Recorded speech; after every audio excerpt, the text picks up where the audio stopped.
هجرت په هکله تاسو ته معلومات چې رسول الله صلی الله علیه وسلم دې نه وروسته په مدینې منوره کې ژوند تیروه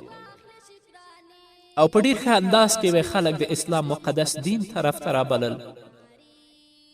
او مدینې منورې خلکو انصارو به رسول الله صلی الله علیه وسلم سره مینه او محبت کوه او ډیر په ښه انداز کې به د رسول الله صلی الله علیه وسلم اطاعت کوه چې هغه اثرات اوسه پورې موږ هم په مدینې منوره کې وینو چې خلک یې نرم او د ښو اخلاقو خاوندان دي حتی ان تر دې چې هغه کاڼي او بوټي او د خرما ونې چې وې هغوی رسول الله پسې جړلې مخکې د دې نه چې په مدینې منوره کې په مسجد نبوي کې رسول الله ته محراب او منبر جوړ شي هلته د خرما د ونې یو ډډ و رسول الله به هغې ته تکیه کوله او خلکو ته به وعظ و نصیحت او تبلیغ کوه چې کله رسول الله صلی الله علیه وسلم ته محراب او منبر جوړ شه رسول الله د دې نه لاړ چې کله په هغه منبر باندې وخوته نو د دې خرما د ډډ او د ونې نه داسې جړه ختله داسې د جړه آواز ترې راوته لکه چې یو ماشوم جاړي دا د هغوی مینه و رسول الله سره چې نن ورځې پورې هغه ته ستون حنانه ویل کېږي چې هلته په مسجد نبوي کې شته نو هغو خلکو د رسول الله په قدر باندې پوه شو د رسول الله اطاعت یې وکړه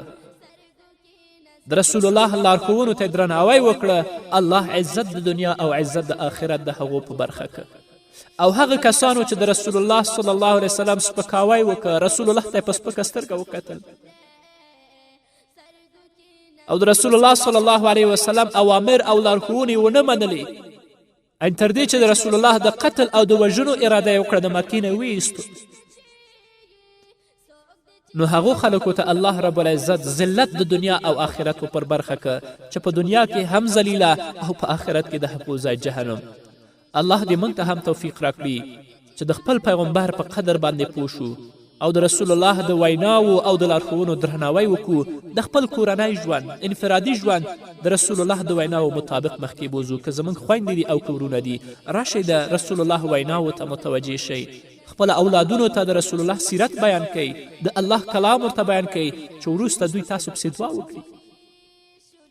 او هغه زموږ خویندې یا میندې چې په کورونو کې دي تاسې هم د الله دین طرف ته متوجه شئ د خپل ټول ژوند د خپل ټولې کړنې د الله د اوامرو مطابق او د رسول الله صلی الله علیه وسلم د لارښوونو مطابق مخته بوځئ چې الله موږ ته هم عزت د دنیا او آخرت را په برخه کړي په دې هیله قدرمنو اورېدونکو دا وه زموږ نننۍ خپرونه